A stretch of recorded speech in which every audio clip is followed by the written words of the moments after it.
Good evening. In attendance today is my friends and family, Abby, Cindy, Angie, Alex, Sydney, and V. Today, I will be delivering my informative speech about the challenges of playing hockey. No matter who you are or where you come from, you've probably played some kind of sport. Something fun to do after school that you did for exercise, entertainment, or because your parents forced you to. Personally, I have played several sports over the years, but the most recent and my personal favorite has been ice hockey. As a hockey player for over 3 years, I can tell you that playing hockey is one of the most rewarding and fun experiences you will ever have. However, it is also one of the most challenging. Hockey invites several different problems, such as time constraints, money issues, and commitment and effort that most sports would never have. It can take months on end to learn the basics of skating and playing hockey. It can cost thousands of dollars to purchase the gear and ice times necessary to learn and play. And finding a team that's suitable for you can take just as much time and effort as the first two hurdles. My name is Joshua Colbreth, and I will be explaining why these constraints make becoming a hockey player all the more sweet. The first constraint I want to talk about is time. Every sport requires time to learn and to master, but hockey is unique, as you need to learn several different parts in order to complete the whole. Skating is just one of these, and skating is very foreign for most people. According to the article, How Long Does It Take to Learn to Ice Skate? From Skater's Den, quote, "It typically takes 10 to 20 hours of skating to become comfortable on the ice." Most people aren't accustomed to skating, as most sports require running or walking, so learning to skate can be confusing for many new players. After you master this comfortability, you now have to work on skill for playing hockey. Skater's Den mentions this as saying learning to ice skate can take weeks to months. From personal experience, learning difficult maneuvers like stopping, starting, and turning take multiple weeks on end, and putting it all together is just as difficult.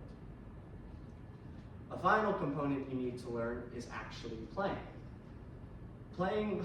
Skating with a stick in your hands is a whole new skill that you need to learn in order to play the sport. And many people find it just as difficult as learning to skate in the first place.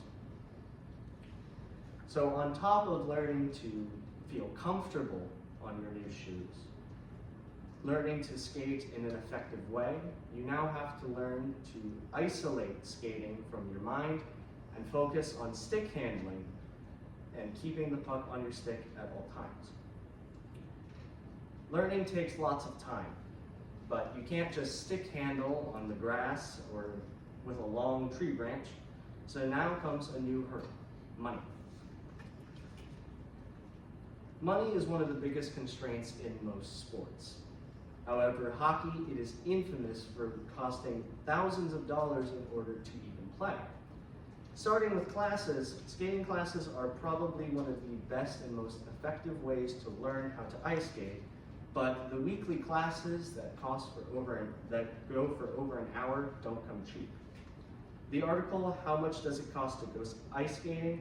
Is It Expensive? From Quora.org explains that classes can range from $20 to $100 based on the nature of the class. So this money barrier right up front deters lots of people from ever wanting to start the journey to become a hockey player.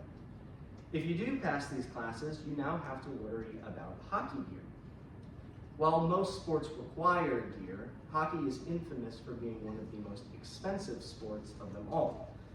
And gear costs several thousands of dollars for each item. Racket Rampage and their article, How Much Does Hockey Gear Cost? States that hockey equipment can cost between $400 to $3,000 depending on the brand or quality.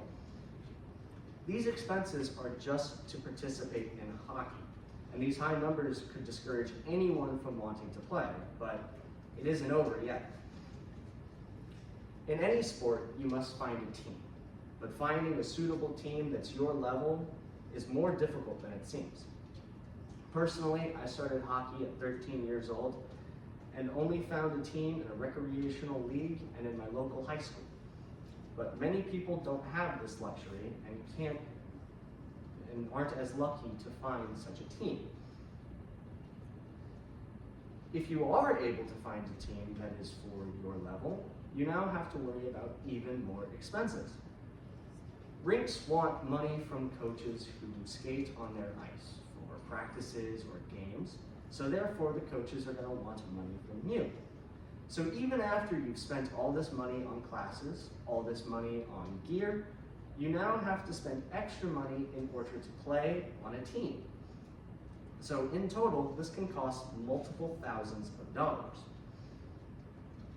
Hockey itself also never proves to be easy, so even after you join a team, you have to work just as hard, if not harder, to stay on the team.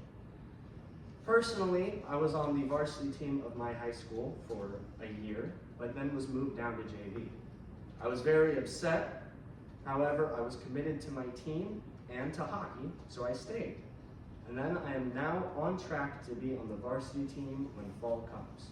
So commitment pays off. As you can see, hockey is a very challenging sport that offers lots of difficulties. It requires lots of time, lots of money, and lots of commitment. It can take months to years to learn and improve at the sport.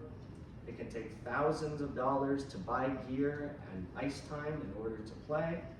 And commitment to find and stay on a team is more difficult than most sports. These challenges seem rough, but overcoming them is what makes becoming a hockey player one of the best and most thrilling experiences you will ever have. From personal experience, these problems have never faltered me from wanting to become a hockey player, and I have always enjoyed and loved the sport more than anything. Thank you.